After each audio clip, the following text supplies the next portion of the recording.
Podemos? Então vamos lá. Dando continuidade ao nosso evento, iniciaremos agora o segundo painel com o tema Cooperação Internacional e o Setor Produtivo. Convidamos para compor as autoridades e especialistas o coordenador de cooperação da OEI no Brasil, senhor Rodrigo Rossi, que atuará como moderador desse painel. A analista em agronegócios da Agência Brasileira de Promoção de Exportações e Investimento, Apex Brasil, senhora Juliana Vasconcelos. E a secretária executiva adjunta do Ministério do Desenvolvimento, Indústria, Comércio e Serviços, senhora Aline Damasceno. Sejam todos bem-vindos e bem-vindas. Então, agora eu passo a palavra ao senhor Rodrigo Rossi, que fará a condução desta mesa de debates.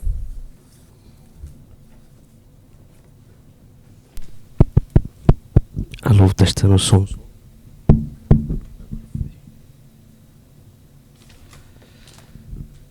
Bom, boa tarde a todos. Em primeiro lugar, eu queria saudar os nossos anfitriões, o IPEA e o Faço na pessoa da presidente, que iria estar conosco hoje na abertura, e o Fábio também, que é um grande parceiro.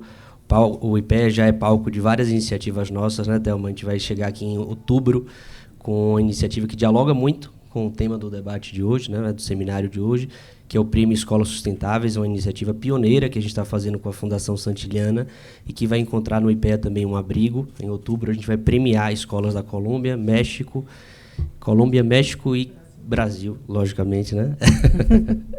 Exatamente pensando naquilo que o ministro Benjamin trouxe, no desenvolvimento sustentável sobre a lógica social e ambiental. Então, saudar os colegas do IPEA, também as minhas colegas de mesa. Tenho certeza que a presença de vocês enobrece muito o seminário no dia de hoje. Obrigado por aceitar o convite.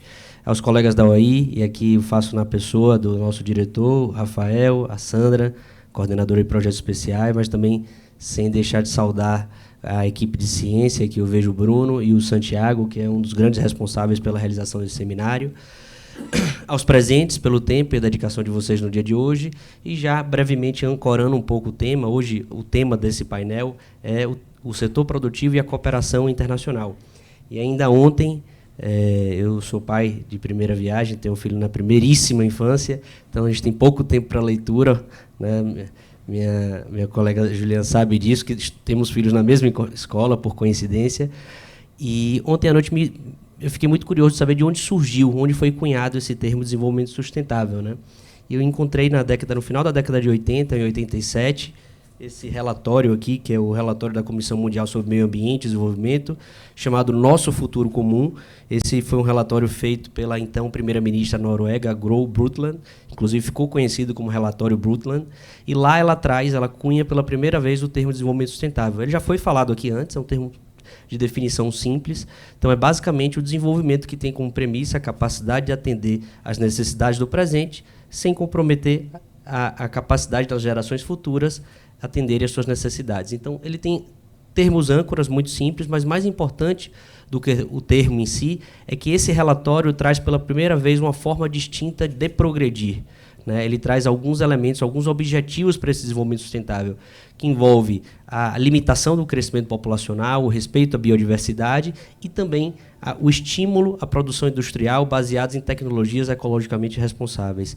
Então, ali a gente já reconhece a importância do setor produtivo na condução de atingir um desenvolvimento sustentável e, naturalmente, do setor público. Aqui o ministro Benjamin citou quase 12% do PIB está associado às compras públicas. Eu acho que a produção industrial responde algo em torno de 22%, mas mais importante que isso, cabe ao poder público, por meio dos seus instrumentos, galvanizar os atores, né, o setor regulado, rumo aos objetivos inscritos na nossa Carta, dentre eles, ter um ambiente ecologicamente saudável e sustentável.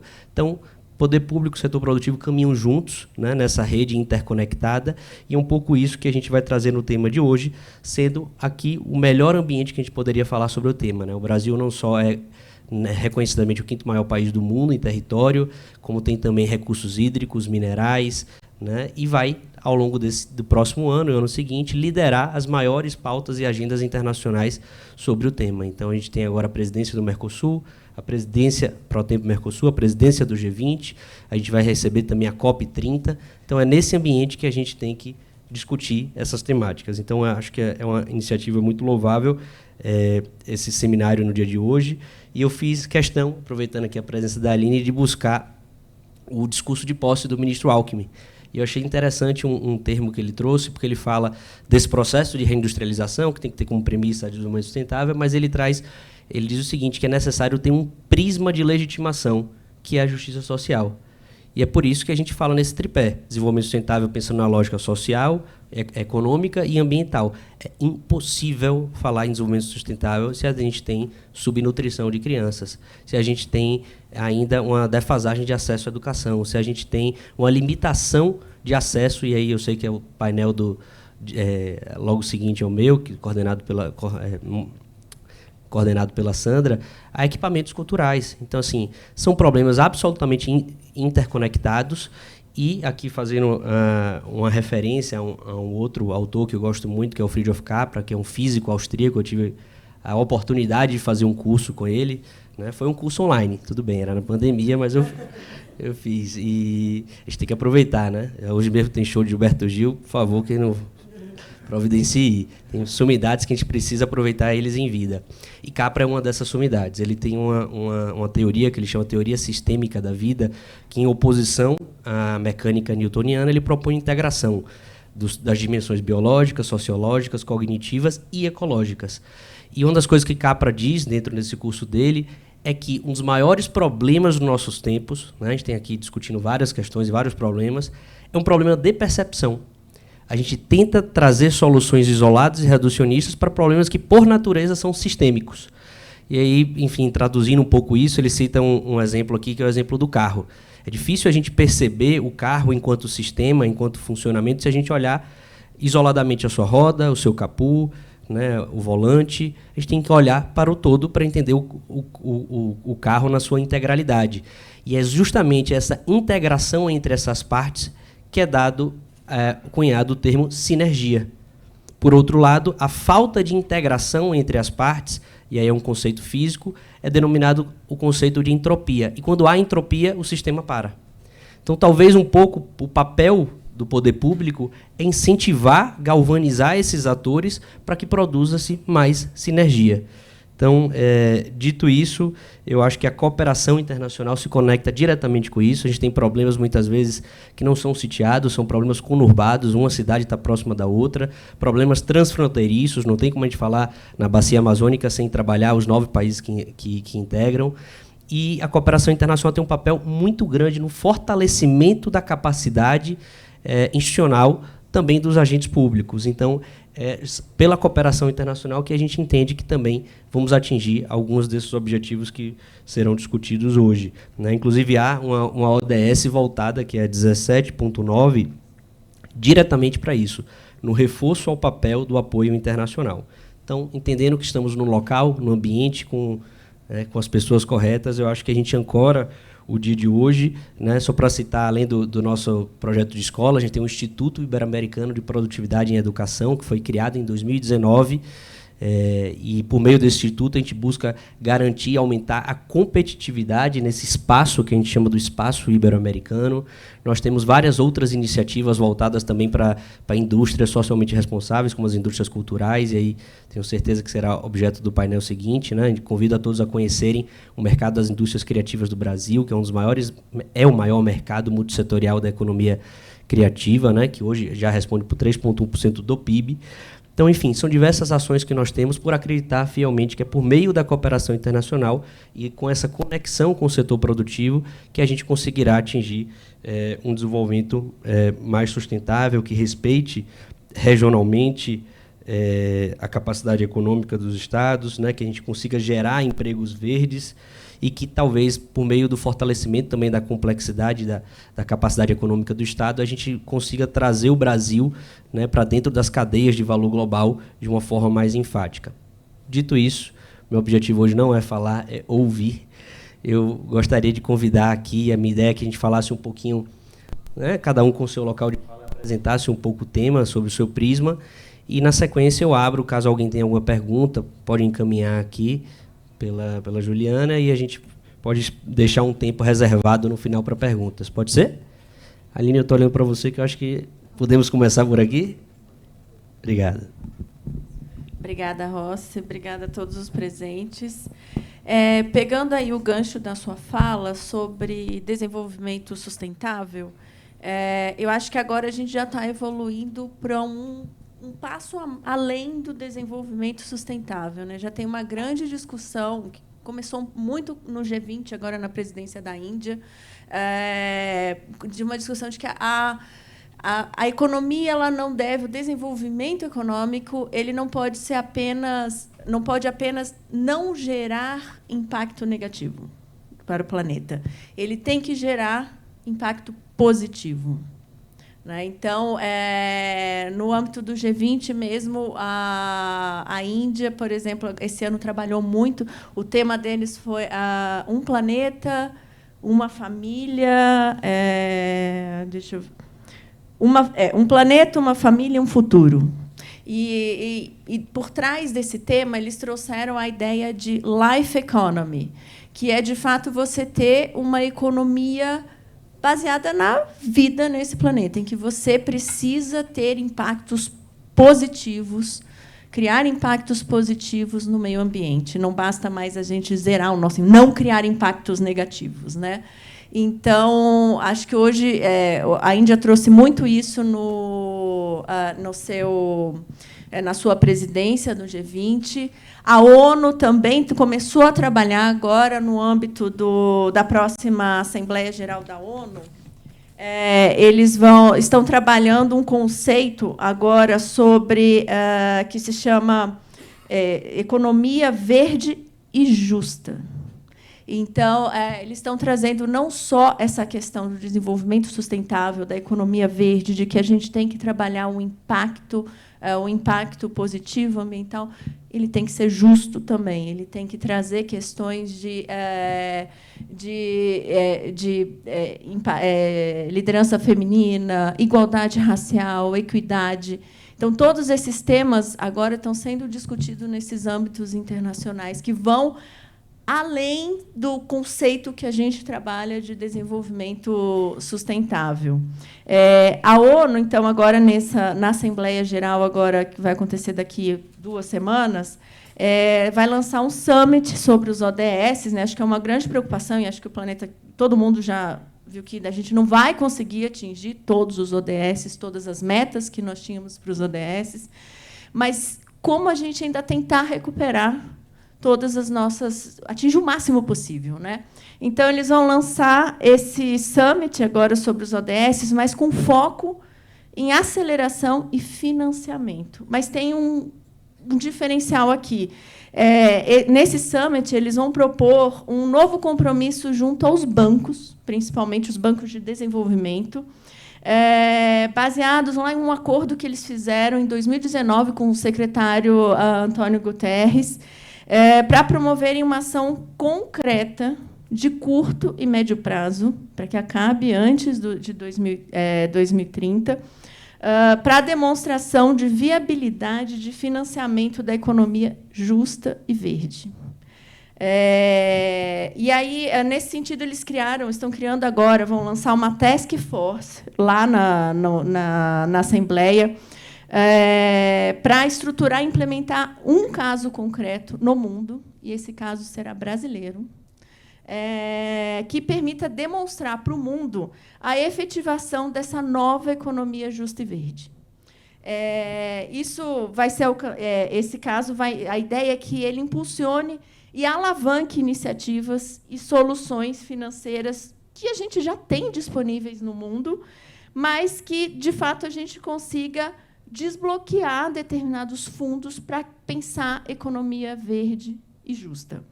Então, a ideia é trabalhar escala e financiamento, agora já com esse apoio da ONU.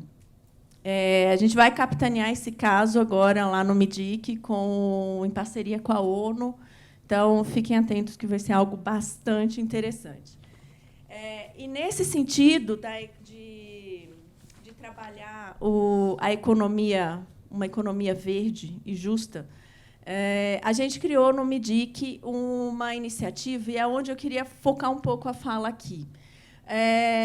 Nesse sentido de ir além do desenvolvimento sustentável, de criar um impacto positivo. A gente lançou, o presidente Lula assinou recentemente, tem uma questão de 2 semanas, uma estratégia nacional de economia de impacto. Nós chamamos de N-Impacto. Essa iniciativa ela congrega 25 órgãos de governo, mais 25 órgãos da sociedade civil, para trabalhar justamente para ter ações de fomento dessa nova visão de economia, uma visão que seja inclusiva e ela seja regenerativa e não apenas sustentável, com impacto social e ambiental positivo.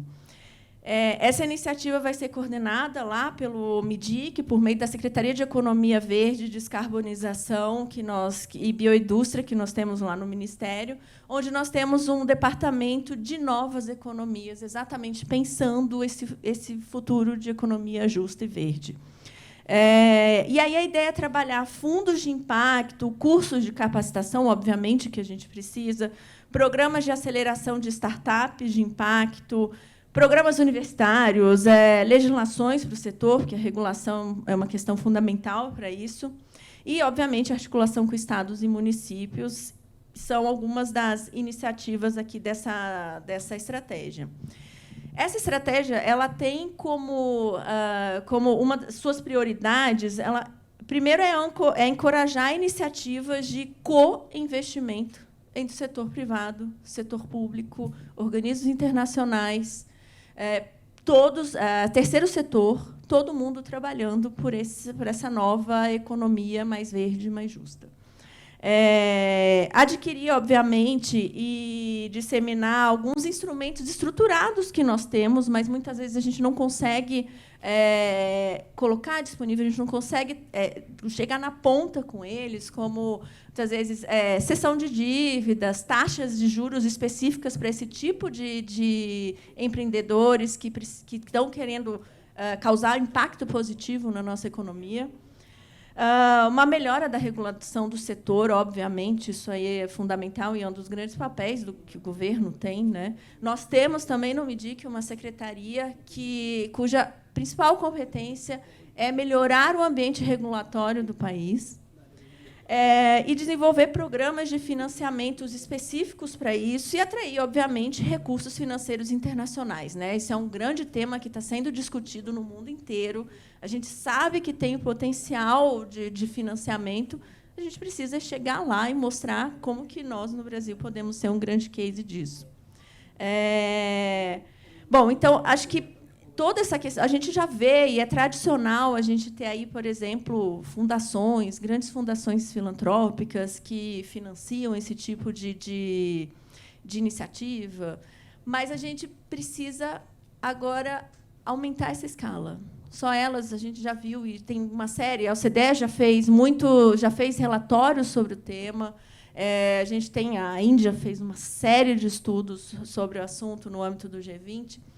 A gente precisa dar escala a esse tipo de iniciativa. Precisa transformar essa economia numa visão mais justa, mais inclusiva, além de verde, né?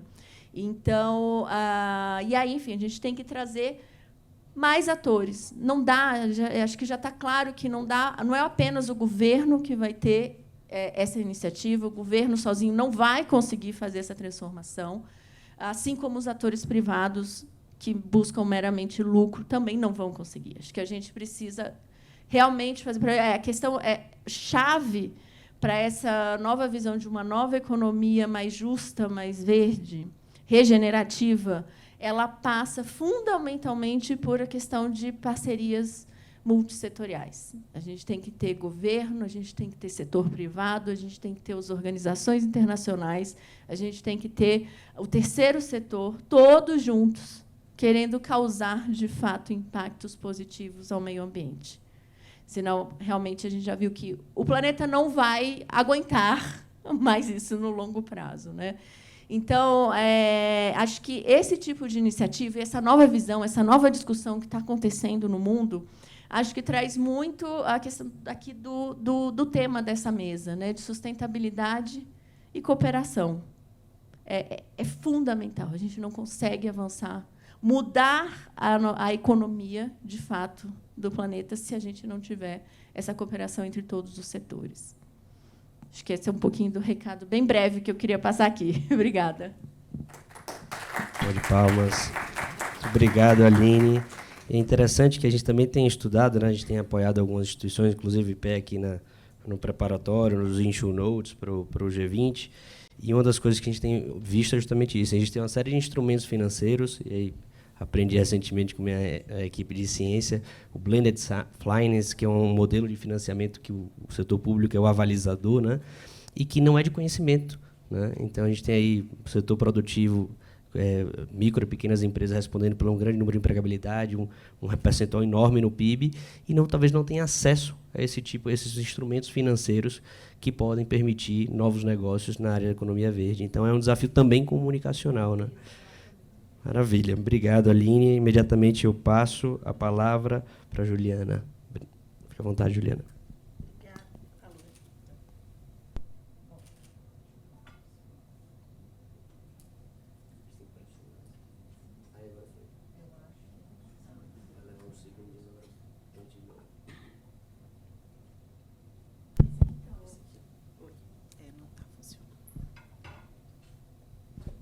Bom, boa tarde a todos. Meu nome é Juliana Vasconcelos, sou da Apex Brasil.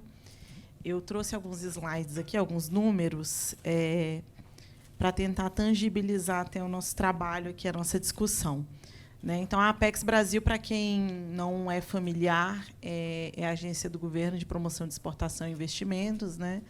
Nós somos um serviço social autônomo vinculado ao Ministério de Desenvolvimento, Indústria e Comércio.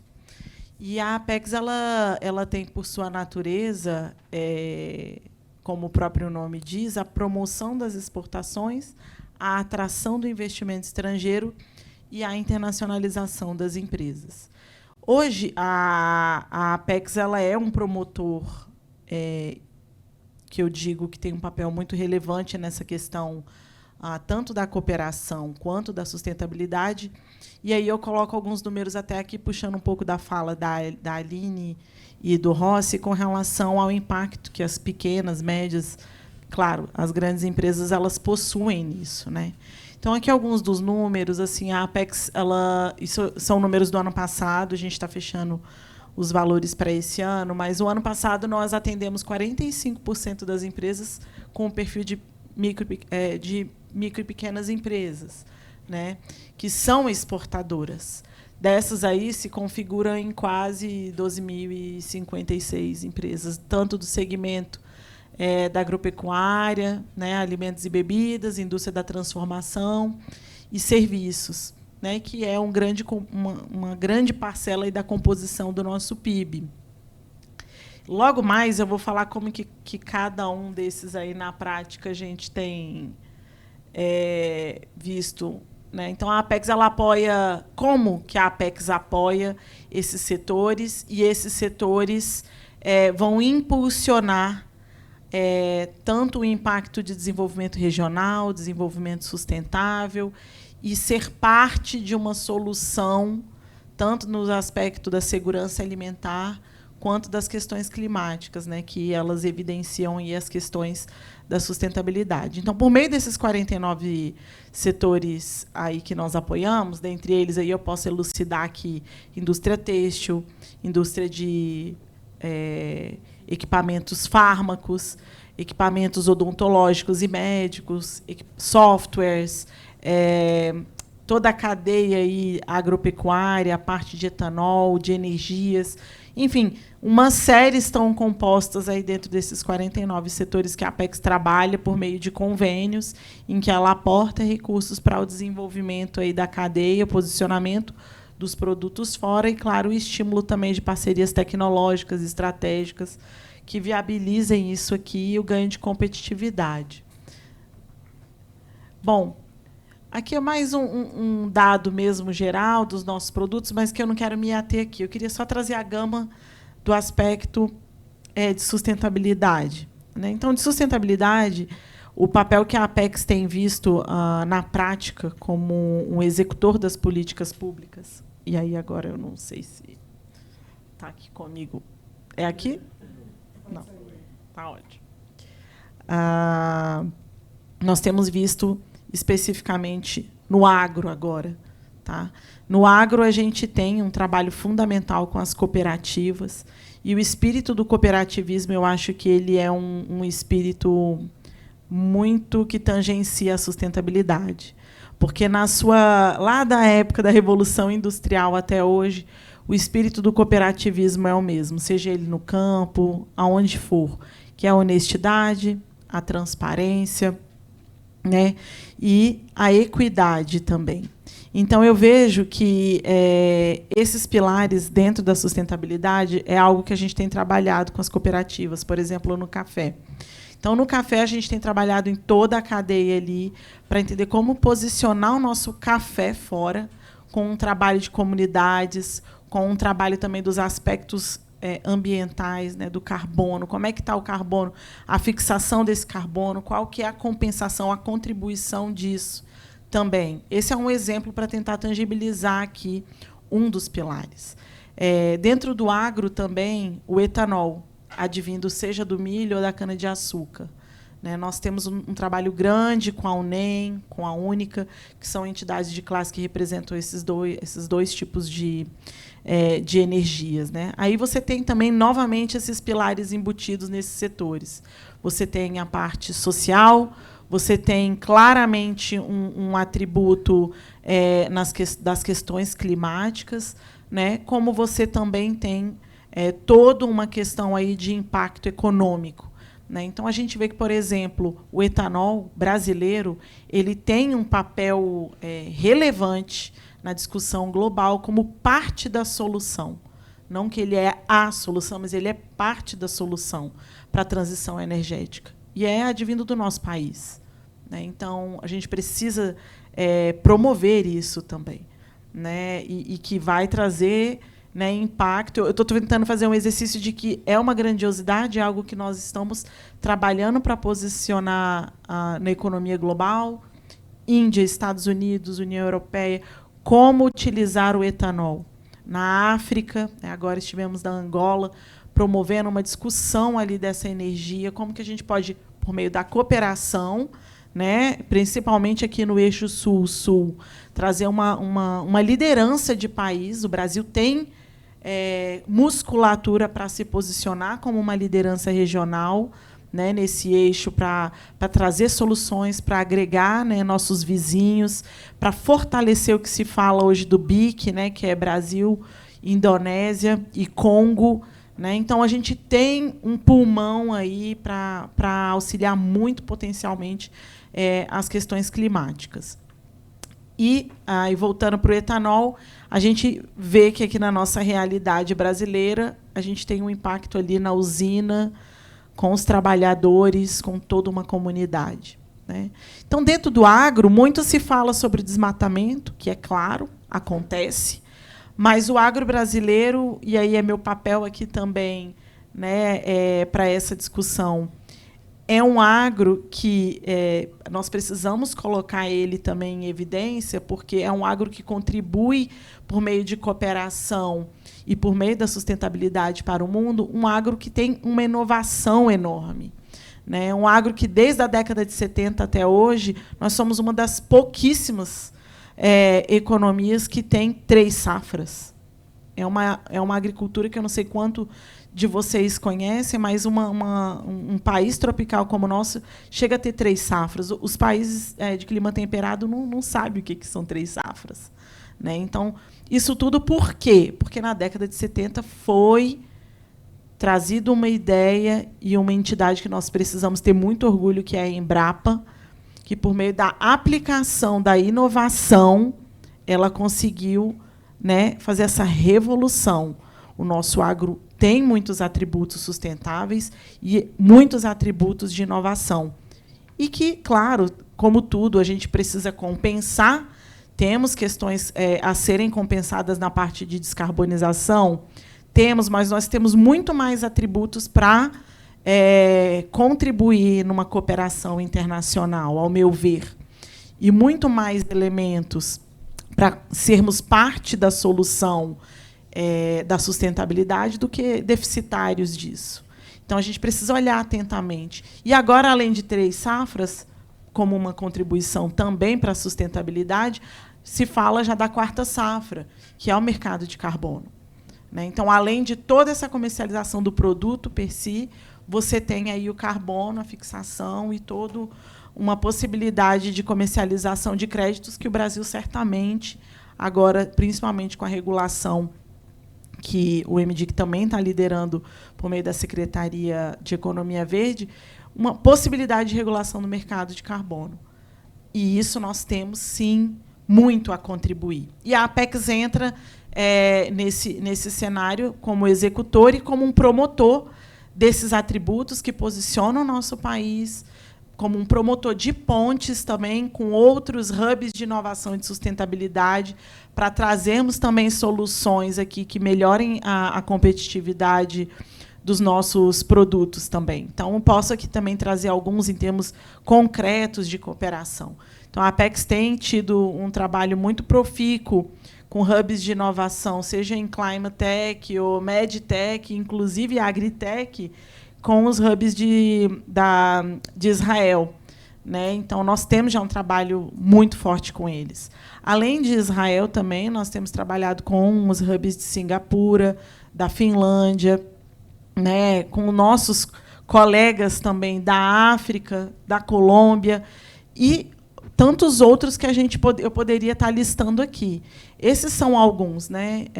Os Emirados também, que tem um trabalho também formal conosco de intercâmbio, por meio da integração de cadeias produtivas, por meio da transferência tecnológica, né?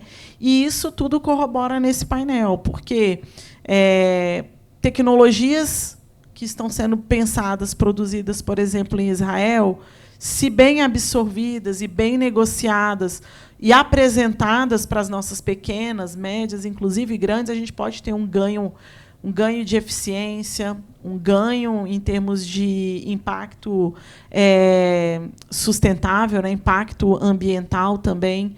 Então, nós temos, sim, que olhar para esse termo de cooperação. O que nós podemos oferecer, o que outros podem agregar aqui em termos de cadeia produtiva, né? Falar, então, da inovabilidade é um conceito que eu gosto muito, que a Graziela Parente, que é uma referência no agro, né, ao meu ver, ela fala, e eu acho que precisa também a gente colocar mais, que é a inovação junto com a sustentabilidade. Né? Para a gente alcançar essa série de objetivos, as empresas brasileiras precisam ter um acesso e uma cidadania empresarial mais profícua.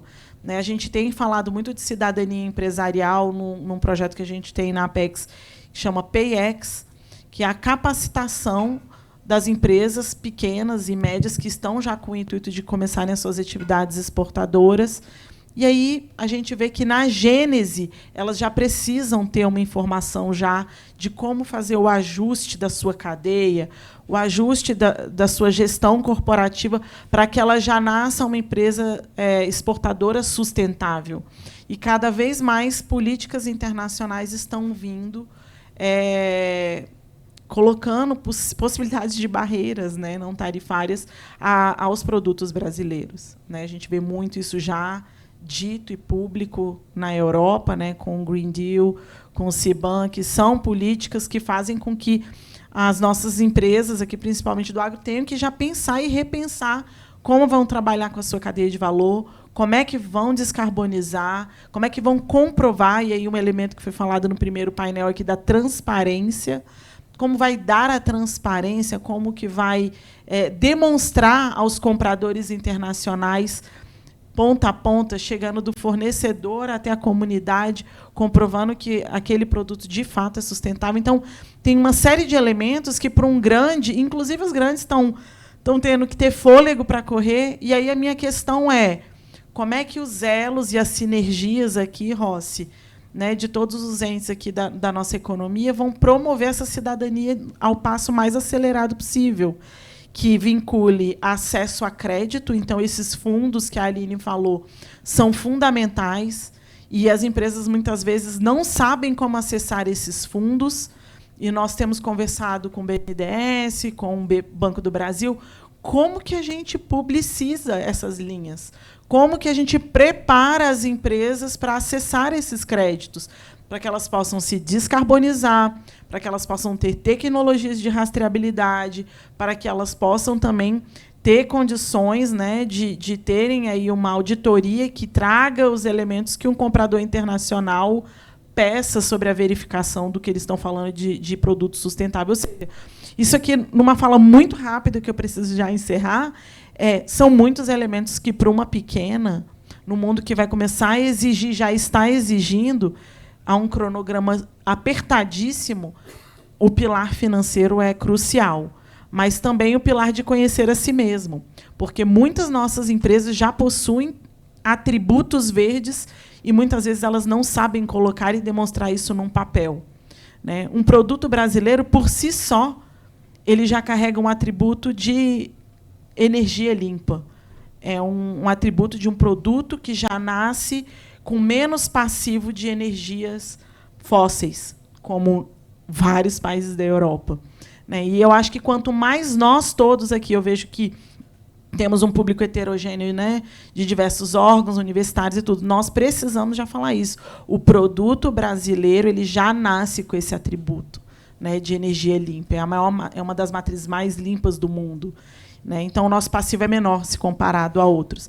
Então, assim, a Apex e a contribuição nesse cenário de cooperação é trazer essa ligação entre agências de promoção de exportação, governo, implementação de políticas públicas, puxando o nosso setor privado brasileiro para esse diálogo e para o conhecimento dessas políticas, do que é necessário ser feito para essa adaptação, para posicionar os nossos produtos lá, né? E exportar traz autoestima para as regiões. Exportar não só contribui para o PIB, mas contribui para Vale de São Francisco, uma série de comunidades, nossos produtos amazônicos, que têm uma riqueza ali que vai agregar bastante na nossa bioeconomia, na indústria de fármacos. Então, como que a gente vai promover isso, né? Então, exportar é necessário também como uma contribuição para a sustentabilidade e cooperação.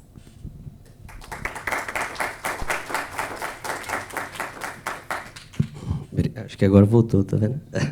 Obrigado, Juliana, pela fala. Vi ali 3.211 instituições que vocês já monitoram, né, e acompanham, né? Agora eu tenho certeza que vai virar 3.212, porque nós temos uma iniciativa que a Apex certamente irá nos apoiar em novembro, que é o MIC-BR. Então, assim, já vamos fechar a sala ali, só vamos deixar sair. Não, estou brincando. Obrigado, Ju, pela fala. Eu gostei muito do tema que você falou, um pouco do cooperativismo. Também você está na área do agronegócio, é um tema que me interessa bastante. E, às vezes, a gente pensa, quando você vai olhar a origem da cooperação, até do ponto de vista filogenético, né, da condição biológica, ele está associado, muitas vezes, aí, em estudos, né, etnográficos, de chimpanzés e tal, a uma projeção de poder externo, a uma contenção de conflito intrasocial. Ou seja, a gente acha que, às vezes, a cooperação é porque a gente tem aqueles autores ali, em sua gênese, comportamentos altruístas. E não é. Às vezes, são interesses individuais e benesses individuais que movimentam a cooperação. O importante é que a cooperação é o produto, né, também dessa interconexão. Então, achei interessante sua fala. Rossi, você me permite só um ponto desse aspecto, assim, que, principalmente no agro, né, o cooperativismo, cada vez mais, ele vai ser fundamental para acessar algumas inovações e alguns recursos financeiros, né? Então, você já vê uma série de fundos e de bancos que já estão conversando sobre portfólios agregados, sobre como condomínios, para que você consiga ter a emissão de títulos verdes, para que você tenha um acesso a recursos que somente uma empresa do café não conseguiria, mas elas, num aspecto de cooperativa, ela consegue acessar aqueles recursos. Pesca, né? Então, pirarucu e outros. Só uma empresa, muitas vezes, não acessa pelos critérios que essas entidades financeiras pedem. Mas, se você coloca ela num aspecto de cooperação, ela também consegue acessar. Maravilha. Eu teria alguns pontos aqui, mas eu acho que pelo avançar da hora e também respeitar o painel que a gente tem na sequência, eu encerro pelo aqui agradecendo a presença da Aline, da Juliana, a atenção de todos, lembrando que está sendo transmitido pelas redes sociais, vai ficar gravado também, disponibilizado, porque a gente também acredita na difusão do acesso à informação, né? Então, e democratização desse acesso. Então, obrigado pela atenção e o tempo de todos, obrigado aos colegas de mesa, uma boa tarde a todos.